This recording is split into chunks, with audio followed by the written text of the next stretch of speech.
Say your name. Say your name and how old you are. Marcus Cole. And say I'm 3 years old. 3 years old. And I love my daddy. I love my daddy. And she opens up this folder and it's pictures and clippings of this other guy. That's how you find out your dad isn't your father. I'm Corbin Tyson. This is my wife, Sarah. We've got 3 kids. This is Max, Owen, and Audrey, who thinks she's Princess Elsa. I'm on a journey to find out what it means to be a good dad.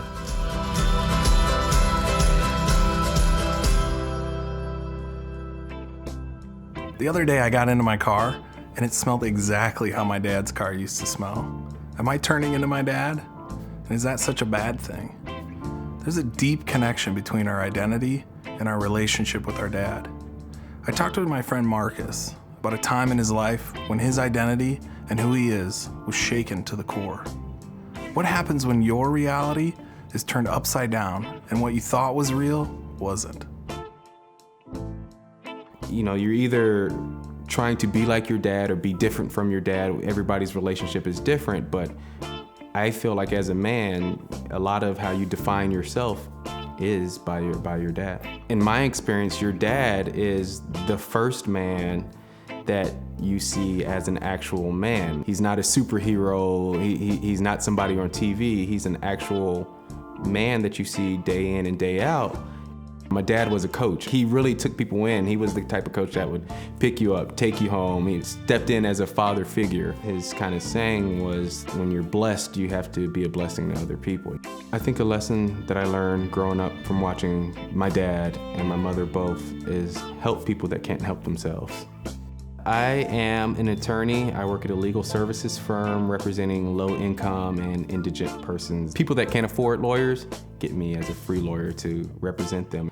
I think a good life would be one where I could help my family, help my friends, help people.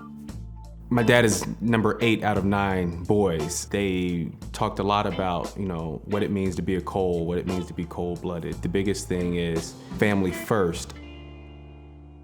About 3 years ago, Marcus's mom came to visit him. And when they sat down to eat lunch that day, everything that Marcus knew and understood about himself and his family was turned upside down.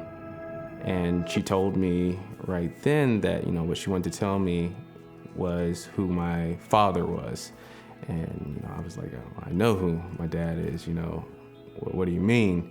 And she opens up this folder and it's pictures and clippings of this other guy. You know, she's showing me pictures of him and pictures of, you know, half brothers of mine that I had never known. Towards the end of the conversation, she calls this guy, you know, so I'm just finding out, and like she calls him on the phone and there's this voice on the other end of the phone, and that's how you find out your dad isn't your father. It was like getting punched in the stomach. It was like having world turned upside down. It was really surreal. That's what happens on TV. That's what happens in the movies. That doesn't happen to like real life people. That doesn't happen to me. For a long time, I lost who I was. I know that's kind of like cliche to say and very like soap opera-y, but it's real life. Until I was sitting in that booth at lunch, I knew who my parents were. I knew who my brother and sister was. I knew my experience. I knew my reality. And then all of a sudden, my reality wasn't the truth. So I was mad that I had wrapped so much of myself up in the Cole name, which, you know, I still carry and treasure. The biggest thing I've had to learn was who I am. I'm more than just my experiences, and I'm also more than just, you know, my DNA, my genes. It's really, what does it mean to be Marcus Cole when you're not really a Cole, you know, not in real life. I don't have that blood I talked about earlier, you know. I don't share some of those things. I'm a lot of things, but I'm those things because that's what I choose to be, because I choose to reflect, you know, what I see of my dad that raised me, of my mother. I have things in me, literally, that come from places I didn't even know about. And, you know, whether I express those traits, that type of person is a choice. You know, I don't have to be that type of person. I can choose to be the type of person I want to be. I think one of the defining characteristics of my relationship with my dad that raised me is that we don't talk very much. We're not very sharing. It's something I think I want to do different if I ever get the opportunity to be a dad, is to be more expressive, to be more open and honest, and have those channels of communication open. Me and my dad that raised me have actually not talked about this elephant that's in the room. We probably need to, we probably should. It's probably not the healthiest way to deal with it, but I understand where my dad is, and I understand where I'm at and how he feels about me, and how I feel about him has only grown over this experience. When I got engaged myself, one of the rare times where we sit down and have like an actual conversation, he told me about, being a man, and to be a good husband, I would have to be a good person. I had to get myself together. So I'm trying to deal with that as quick as possible so that when I start my new family, I can be invested and be a whole person and not this angry half person that doesn't know who he is. I think a good dad loves unconditionally. I think a good dad knows that the kids are gonna mess up, they're gonna get in trouble, they're gonna get into fights, they're gonna lie.